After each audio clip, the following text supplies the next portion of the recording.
Hello friends, good evening to all of you.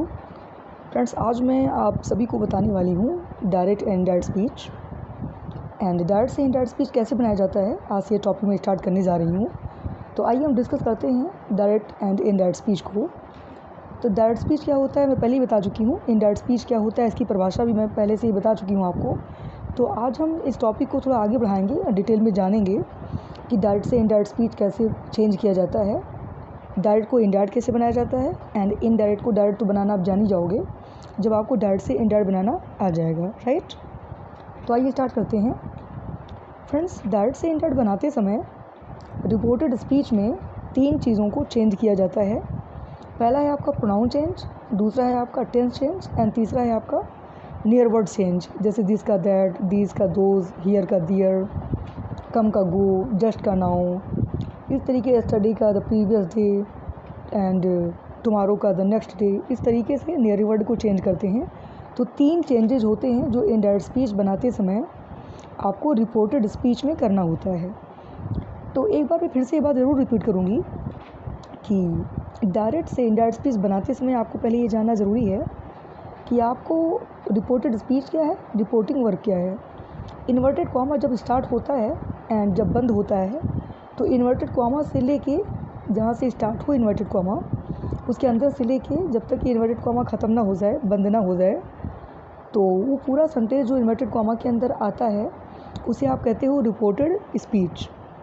And जो sentence inverted comma के बाहर रहता है उसे हम कहते हैं रिपोर्टिंग वर्ब। तो चेंज आपको कहाँ पे करना है, आपको सारे चेंजेस रिपोर्टेड स्पीच में करना है, रिपोर्टिंग वर्ब में कोई चेंज आपको नहीं करना।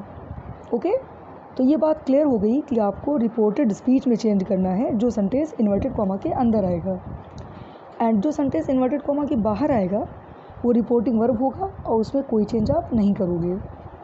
तो चलिए पहले नियम से स्टार्ट करते हैं। तो आप जानते हैं कि डायरेक्ट से इनडायरेक्ट स्पीच को 5 प्रकार के सेंटेंसों का इनडायरेक्ट स्पीच बनता है, जैसे assertive sentence, interrogative sentence, optative sentence, exclamatory sentence and imperative sentence. And 5 sentence के अलग अलग रूल्स एंड रेगुलेशंस हैं इनडायरेक्ट स्पीच को बनाने का। लेकिन मैं पहले स्टार्ट करूँगी असर्टिव सेंटेंस को। तो आज हम बताएंगे आपको असर्टिव सेंटेंस का डायरेक्ट से इनडायरेक्ट स्पीच कैसे बनाया जाए। बट उसको भी बताने के पहले मैं आपको बहुत ही इम्पॉर्टेंट रूल बताने वाली हूँ कि डायरेक्ट से इनडायरेक्ट स्पीच बनाते समय 3 चेंजेस कौन कौन से करते हैं, जैसा कि मैंने अभी आपसे बताया।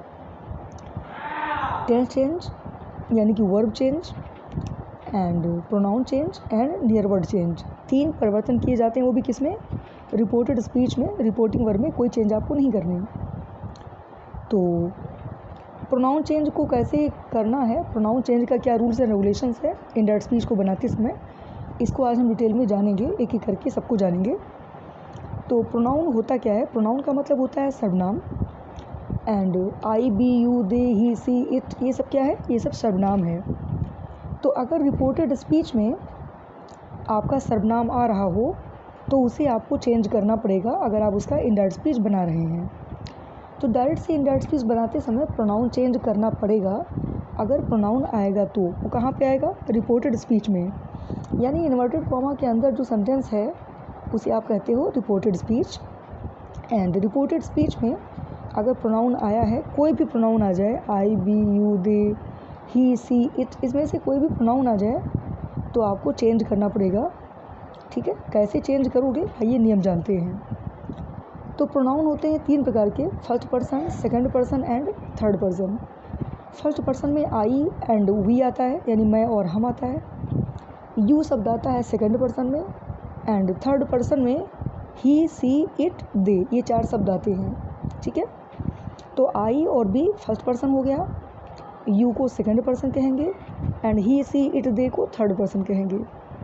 या यूँ भी आप समझ सकते हैं कि जो बात करता है व्यक्ति वो फर्स्ट पर्सन होता है, और जो सुनता है बात को वो सेकंड पर्सन होता है, एंड जिसके बारे में बातें की जाती हैं उसको हम थर्ड पर्सन कहते हैं। तो फर्स्ट पर्सन में कौन से वर्ड आएंगे, आई, बी, सेकंड पर्सन में यू, एंड थर्ड पर्सन में ही, सी, इट, दे। तो ये आप जान गए कि आपका प्रोनाउन 3 प्रकार का है। और कौन सा प्रोनाउन है, ये पर्सनल प्रोनाउन है, व्यक्तिवाचक सर्वनाम है जो 3 प्रकार का है, फर्स्ट पर्सन, सेकंड पर्सन और थर्ड पर्सन। ओके, आई के साथ में अपने की अंग्रेज़ी आप माई लगाते हो, एंड आई का ऑब्जेक्ट होता है मी, एंड बी का ऑब्जेक्ट होता है अस, एंड बी का अपने के लिए शब्द क्या लगाते हो बी के साथ में, अवर।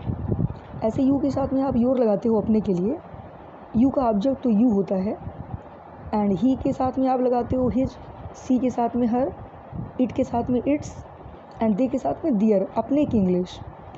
एंड अगर ऑब्जेक्ट के रूप में बात की जाए तो ही का हिम हो जाता है, इट का इट हो जाता है, एंड सी का हर हो जाता है ऑब्जेक्ट, एंड दे का ऑब्जेक्ट देम होता है। 3 केस होते हैं फ्रेंड्स, केस को जानना ज़रूरी है। केस मीन्स होता है कारक, 3 कारक होते हैं, नॉमिनेटिव, ऑब्जेक्टिव, पजेसिव। तो नॉमिनेटिव आप कहते हैं जैसे I, we, you, they, he, she, it, ये नॉमिनेटिव केस है। इसका सबका ऑब्जेक्टिव केस होगा जब इसको हम ऑब्जेक्ट के रूप में रखेंगे, जैसे ही का हिम, सी का हर, दे का देम, यू का यू, आई का मी, अस का बी, नहीं सॉरी अस का हाँ यस, बी का अस। तो ये सब आपका ऑब्जेक्टिव केस है। एंड पजेसिव केस तीसरा होता है। पजेसिव केस का मतलब अपने के लिए प्रयोग किया जाने वाला शब्द, जैसे आई के साथ माई लगाते हो तो माई क्या है, माई पजेसिव केस है। दे के साथ में आप दियर लगाते हो, दियर क्या है, पजेसिव केस है। तो केस 3 होते हैं, nominative case, objective case and possessive case. I hope कि आपको समझ में आ गया होगा केस कितने होते हैं, 3, एंड पर्सनल प्रोनाउन कितने होते हैं, 3, फर्स्ट पर्सन, सेकंड पर्सन और थर्ड पर्सन। और आज के वीडियो में क्या सीख रहे हैं, आज के वीडियो में हम प्रोनाउन चेंज सीख रहे हैं कि प्रोनाउन को कैसे चेंज किया जाएगा जब हम डायरेक्ट से इनडायरेक्ट स्पीच बनाएंगे। एंड प्रोनाउन चेंज कहाँ पे करोगे आप, रिपोर्टेड स्पीच में प्रोनाउन आएगा और उसको आप चेंज करोगे। तो कैसे चेंज करेंगे, आइए आगे बढ़ते हैं। ये वीडियो आप लास्ट तक ज़रूर देखिएगा फ्रेंड्स एंड स्टूडेंट्स। अगर आप वीडियो लास्ट तक देखोगे तो आपको डायरेक्ट एंड इनडायरेक्ट स्पीच